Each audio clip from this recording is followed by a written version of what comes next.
Buenos días. Estamos viendo en esta primera parte de los diagramas de UML el diagrama de caso de uso. Como podéis investigar, si no lo habéis hecho ya, los diagramas UML tenemos una gran variedad, tenemos hasta 12 tipos de diagramas UML y en concreto nos hemos centrado, vamos a empezar con el de casos de uso, porque cuando comenzamos a documentar, cuando comenzamos a trabajar dentro de un proyecto, nos interesa en una primera instancia, de una forma rápida y muy visual, qué va a hacer el sistema, qué va a hacer el proyecto. El diagrama de caso de uso nos muestra esto.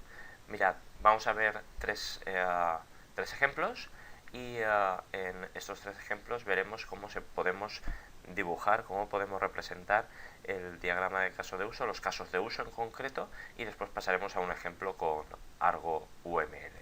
Fijaos, aquí en este primer ejemplo vemos muy claramente las dos partes de nuestro diagrama de caso de uso, o las tres partes si incorporamos los casos de uso. La primera parte, ¿veis aquí? Tendremos el sistema. El sistema es aquello que nos va a proporcionar mensajes, nos va a proporcionar acciones, nos va a proporcionar determinadas funcionalidades o servicios. ¿A quién? A nuestros agentes o usuarios. Un agente o usuario puede ser una persona, puede ser un grupo de personas genérico o incluso un sistema. Y después, en último lugar, tenemos en concreto el caso de uso. Fijaos cómo está descrito el caso de uso. Está escrito en forma de oración. Probar la comida.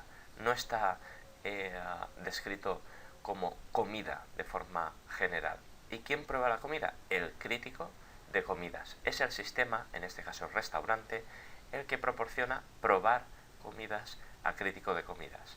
El crítico de comidas también puede pagar la comida, o debe realizar la acción de pagar la comida, y puede beber vino.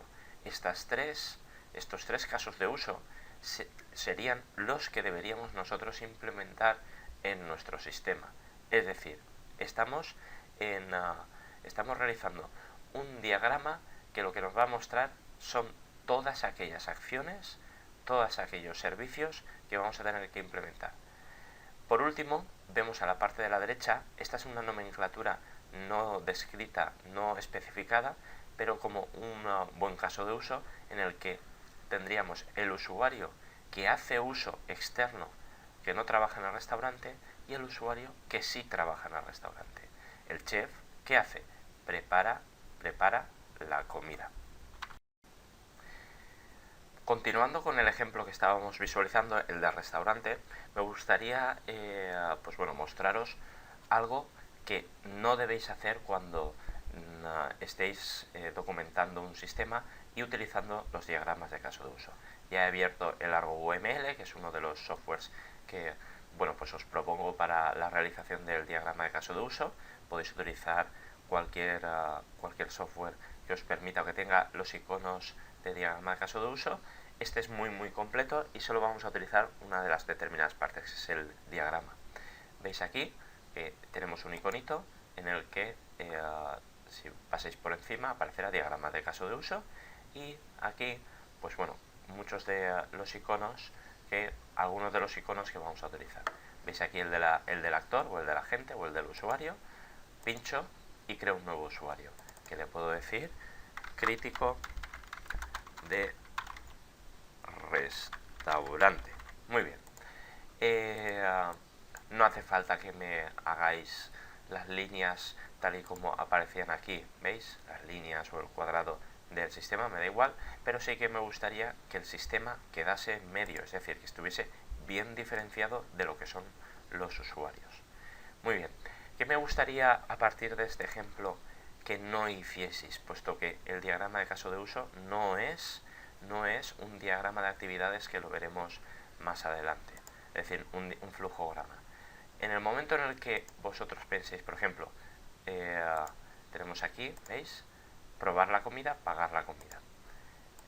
Podríais haber hecho lo siguiente, ¿no? Bueno, pues un crítico de restaurante llega al restaurante y lo que hace es pedir la carta, ¿vale? Siempre con una oración completa. ¿Veis? Podemos unirlo. Perfecto, lo tendríamos unido. ¿Qué hace lo siguiente? Pues comer. Podéis incluso aquí, un segundo, aquí podéis señalar. Bueno, esto no era lo que yo quería hacer. Vamos a hacer otro caso de uso. Y diríais, bueno, pues después de pedir la carta, pedir vinos, ¿no? Y entonces uniríais pedir la carta, pedir vinos. Y pensaría, bueno, ¿y qué hace después de pedir vinos? Pues hace comer el menú, por resumir. Esto sería lo siguiente después de pedir vinos. Muy bien, esto no es el diagrama de caso de usos. Es decir, no tenéis que pensar que el crítico de restaurante primero pide la carta, segundo pide vinos y tercero come el menú. No. El diagrama de caso de usos es totalmente atemporal. Es decir, no implica una acción detrás de la otra, sino lo que tenemos que representar es todas las posibles acciones, todos los posibles servicios que el sistema nos va a permitir. ¿Veis cómo se pondría? Cambia mucho tanto la forma de pensar como